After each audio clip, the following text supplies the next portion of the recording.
콘텐츠 위드의 김윤미 강사입니다. 이번 영상은요, 우리가 기획서, 제안서, 보고서 작성하실 때 말의 표현을 날카롭게 하는 것에 대해서 이야기 나눠보겠습니다. 특히 여러분 제안서 같은 경우에는요, 우리가 우리의 제품이나 서비스를 누군가한테 한번 써보세요라고 제안을 하시는 거잖아요. 제안에서 표현을 쓰실 때는 가능하면 날카롭고 뾰족뾰족하게 써야 더 전달이 잘 된다라고 말씀을 드립니다. 사실 요즘 많은 제품이든 서비스든 정말 특이하고 크리에이티브한 게 많지가 않죠. 대부분 타사랑 우리가 그냥 봤을 때는 큰 차이가 없거나 많이 상향 평준화가 된 것들이 많습니다. 그렇지만 우리는 고객들한테 그 차이를 보여줘야 하거든요. 보여줘야 고객들의 머릿속에 다르구나라고 인식이 돼야지만 우리의 제품이나 서비스를 선택할 가능성이 높아지겠죠. 그러면 우리가 우리 제품과 서비스를 이야기할 때 뭐가 다른지를 얘기하는 것도 중요하지만 이게 되게 다른 회사랑 비슷해졌으니까 어떻게 다른지, 정말 비슷해 보이긴 하는데 어떻게 다르게 표현을 할 수 있을까를 좀 고민을 많이 해보셔야 돼요. 자, 그러면 이런 표현들 있잖아요. 제안서에 들어가는 표현 중에 저희가 정말 열정적으로 최선을 다하겠습니다. 진짜 평이하고 와닿지 않는 표현이죠. 그러면 이게 제가 말씀드리는 게 베스트 답변까지는 아니지만 여러분들은 더 좋은 답변을 한번 생각해 보세요. 쓰실 때 구체적으로 써주시는 거예요. 구체적으로 저희 시스템을 쓰면 어떤 시간을 단축할 수 있고 어떤 혜택이 있습니다. 베네핏을 보여주셔야 돼요. 베네핏.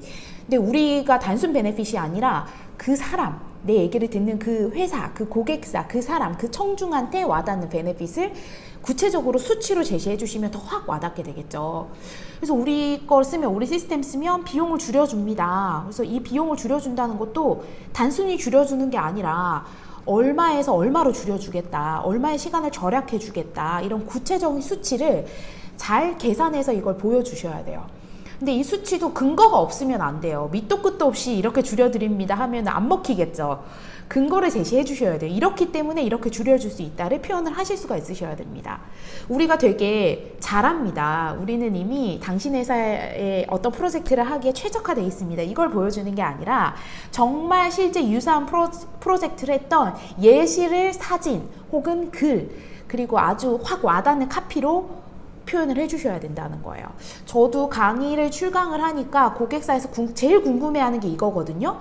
비슷한 강의 있죠. 우리 회사에서 지금 다음에 할 강의랑 비슷한 강의를 얼마나 많이 잘 해왔는가를 되게 궁금해해요. 그래서 그걸 제일 많이 표현을 해주려고 하거든요. 실제 프로젝트 예시, 사진, 영상 등을 보여주시는 게 더 확 와닿게 됩니다. 뾰족뾰족하게 표현을 해주셔야 돼요. 우리가 이런 표현을 많이 씁니다. 제안서에. 최고, 최선, 최대, 최고급이다. 우리가 굉장히 효과적이다, 효율적이다, 생산적이다, 이런 표현 많이 쓰거든요. 절대 쓰면 안 됩니다까지는 아니에요. 절대 쓰지 마세요는 아닌데 그렇게 이런 표현을 남발한 제안서들이 많다 보니까 주목을 받기는 힘들어요. 그러니까 최선을 다해서 왜 최고인지, 왜 최선인지, 왜 최대인지 그 구체적인 사례를 기술하시는 게 훨씬 효과적입니다. 그래서 우리가 최고다, 그래서 이게 최고급이다를 얘기를 해주셔야 돼요. 그냥 이렇게 주장하시는 거는 받아들이는 사람이 이렇게 생각해요. 그대로 받아들이지 않죠. 최고라니까 최선이라니까 그대로 와닿는 게 아니라 진짜일까? 정말이야? 증거를 대봐, 보여줘. 왜 다른데? 라고 생각을 당연히 하게 됩니다. 구체적인 사례를 아주 날카롭게 기술을 해주셔야 돼요. 자, 이거 되게 모호한 말이죠. 최적의, 국내 최대의, 국내 최고 수준의, 아까 이런 말이 뭐 들어갈 수는 있겠지만 표현상 맥락상 표현될 수도 있겠지만 모든 제안과 보고의 말들이 이런 걸로 도배가 되어서는 안 됩니다. 뾰족하게 자꾸 표현해 보려고 연습을 해보셔야 돼요. 자, 제가 마지막으로 책을 좀 추천해 드릴게요. 날카로운 말과 표현을 하시는데 좀 도움이 될 만한 책이에요.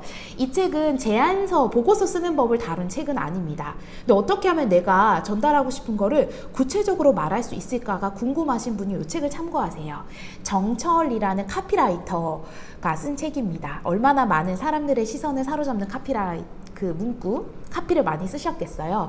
이분이 카피를 쓰는 방법을 구체적으로 나열해놓고 예시를 표현해놨거든요. 저는 그래서 이 책에서 도움을 좀 많이 받았고요. 아이디어를 얻었어요. 아, 나도 보고서 제안서 쓸 때 좀 이렇게 표현을 해봐야 되겠구나. 그 다음에 일본 책이에요. 잘 팔리는 한 줄 카피라는 책이 있거든요. 두 책이 조금 유사한 부분도 있고 서로 다른 부분도 있어요. 이 책을 좀 참고하셔가지고 여러분들의 표현력을 좀 더 날카롭고 뾰족하게 할 수 있는 방법을 또 많이 연구해 보시길 바라겠습니다. 두 개 중에 꼭 한 개만 보셔야 된다면 저는 단역 카피 책을 추천합니다. 자, 날카롭게 제안서, 보고서 잘 표현해 보세요. 오늘 강의도 봐주셔서 감사합니다. 고맙습니다.